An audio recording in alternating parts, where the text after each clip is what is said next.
Hi friends, this is Sarah from Crafting and Relaxing. Welcome and thank you so much for joining me.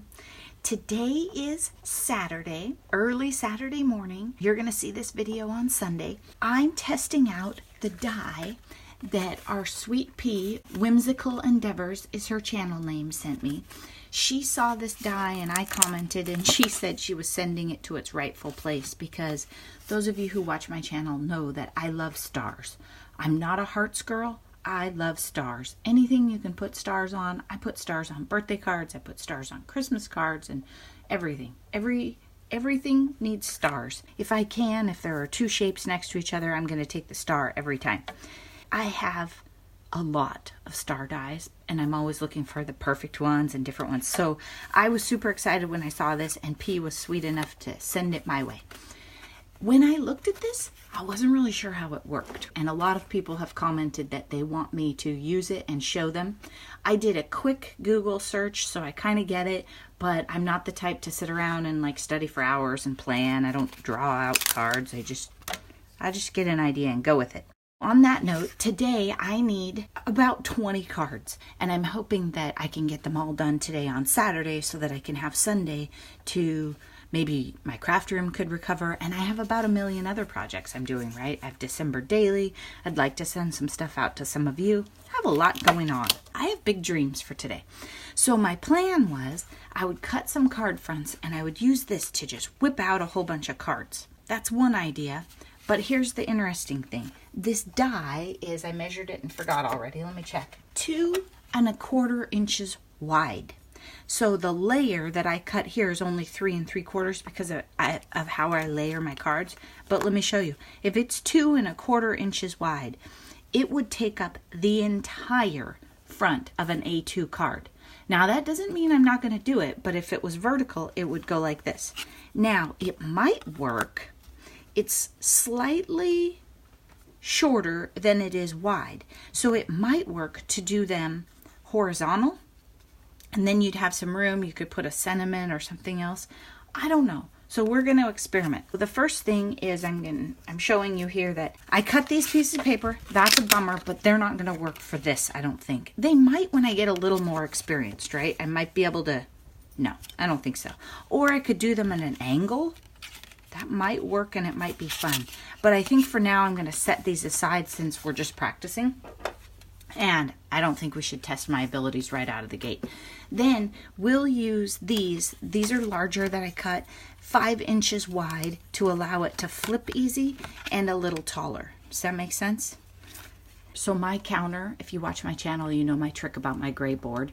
My counter is a complete disaster. But if you were working on your glass mat or something, the best way to do it is probably to measure and be sure you get the center on this piece of paper if this is your card front or your project front. Does that make sense? We're probably not going to measure. Well, let's measure just for fun. We'll measure. I have my cutter off to the side, then I'm measuring on it, and my paper is about 5 inches wide. So I'm going to put this right around 2½, and I'm going to use some of my purple tape. You do not have to have purple tape. You can use washi. The thing I like about purple tape is it's exactly the same, not when you grab a different roll of washi and one rips your paper and one doesn't. So I'm going to put it down just like that. Oops, guys, that was upside down. Let's try putting the die right side up. See, I'm teaching you. Okay, we're going to try this. What I'm wondering too is, see what a tiny edge I have here? We might need more than that to make this sturdy and work. But we're going to try it. This thing looks so fun. I'm so excited.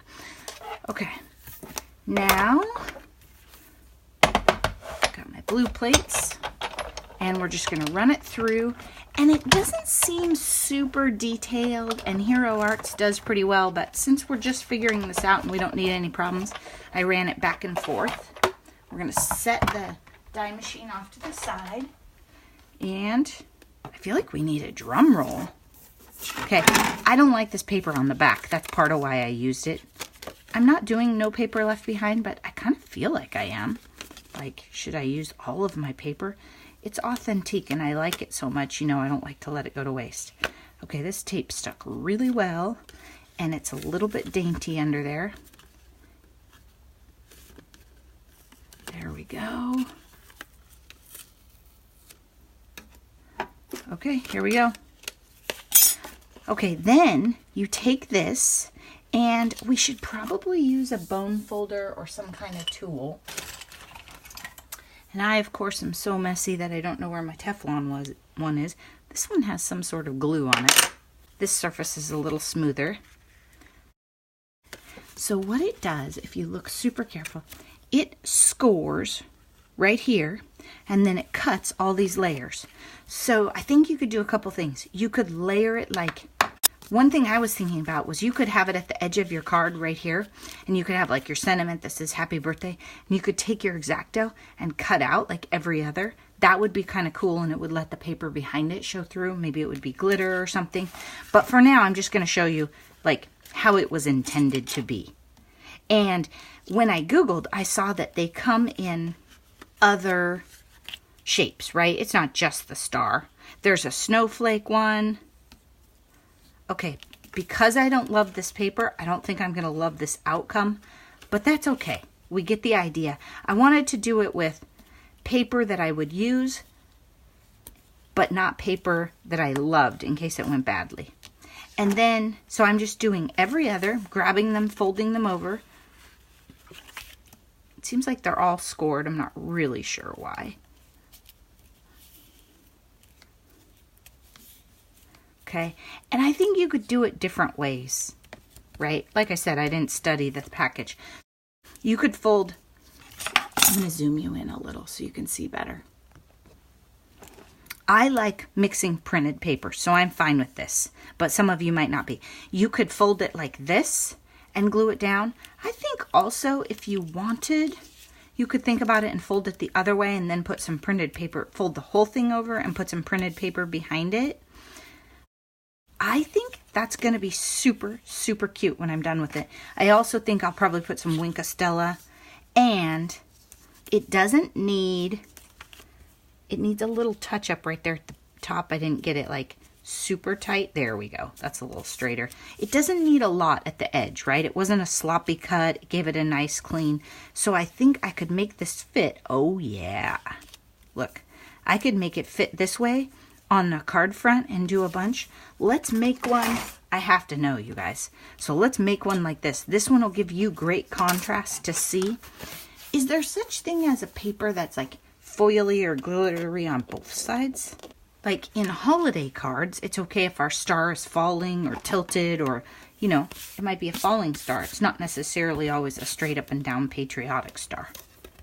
Those of you who are non-star lovers may not give this as much thought as I do. Okay, here we are. We're bringing back our Sizzix Big Shot. If you haven't been paying attention, Tuesday morning has the, what's it called? Big Kick, which is essentially the same thing as this for about $50 right now. You always want to get your die cut machines at Tuesday morning if you can. So check that out. Also, I'm headed for almost 2,000 subscribers. I need to figure out what my giveaway is going to be. And I'm probably not going to do it. Like, I don't want to be standing in line on 2 days before Christmas to mail it, right? So I'm not sure exactly when we're going to do it, but I would like some ideas on what you would like me to do for a giveaway. That would be fun. I have the Auburn Lane journal sitting around. I've got tons of cards. Not Christmas cards though, so that's why I haven't sent you any. And I can always make something more. Or if you just want to do some kind of product giveaway, I'm fine with that too. I have a pretty big stash right now too. So you guys tell me. If you have ideas, let me know. Okay, here we go in my scrumptious blue. Can you see it? My tape left a mark, and I was worried about that. That's why I put that one right here. So maybe next time I would only tape on this side.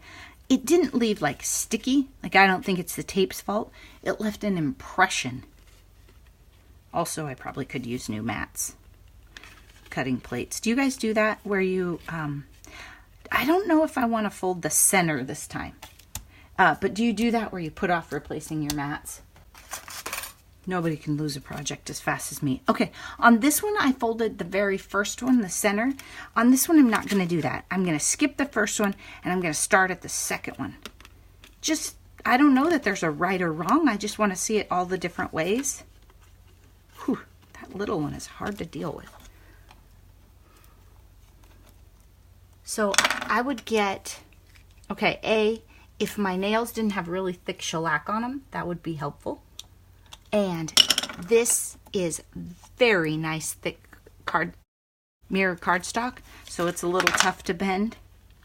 It also might be tricky to glue on this, you know, these little tiny strips, and on mirror cardstock.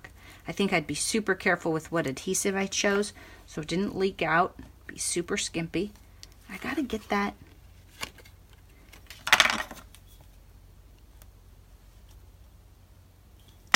There we go. Sometimes it's hard because you guys are in the way. I mean, I like bringing you along on my projects, but you're in the way.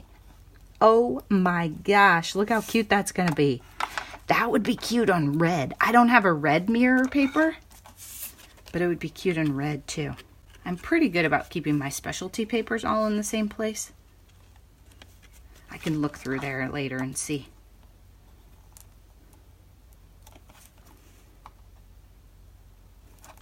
Okay, now this, you've got to just get that started. And it really takes a pokey tool because a bone folder just doesn't have the ability, especially this one, to get into that corner. Oh my gosh, I love it. Look at that. Okay, now the way I did it this time, I have two right at the end. So I have a loose one on this side that I have to, kind of looks like Wonder Woman, doesn't it? I have to decide if I want to flip that over or leave it, because you could do that too, right? You could, if you wanted your cards to be different as you made them, not only could you use different paper, but you could do two in a row and have thicker borders. So I'm just going to tidy this up a little more. I gotta get my pokey tool in there. It's a thin line between getting that sucker folded over and ripping it right off. Okay, and then I'll glue those down, and I think that one would make a really cute card front too. If you want to see finished cards, then like stay tuned or watch me on Instagram and I'll show you what they look like. But for now, I just wanted to show you the die. I think the mirror cardstock, honestly, is a little too thick, maybe a little too hard to work with. This Authentique one, I think, is going to lay down nicer. And it just gave me, I like having the pattern on both sides. But it might be better with a paper that has even higher contrast on the two sides, right? More like this one. So more contrast than this. Thank you so much, P. I absolutely love this die, and I will play with it and have a great time. I think this will be great too in my December daily. Put this in my journal. And what I'm thinking about is, you could do this different ways, right? In this example, I've cut it out like I've planned to layer it on. But what if you took the front of your card, okay, what if you took your actual card base like this, and you had some sort of beautiful blending or matte or something inside, and you cut in the card base on the front, you folded that over so that it became a see-through card. You'd see through to the inside of your card. Or in this example too, if I want more contrast or some interest, I could glue, ink, or stamp underneath that side. Thank you so very much, P, for sending me the star die when you were the one that found it. I really, really appreciate it. Thank you all so much for watching. I hope you're having a great weekend. Bye-bye.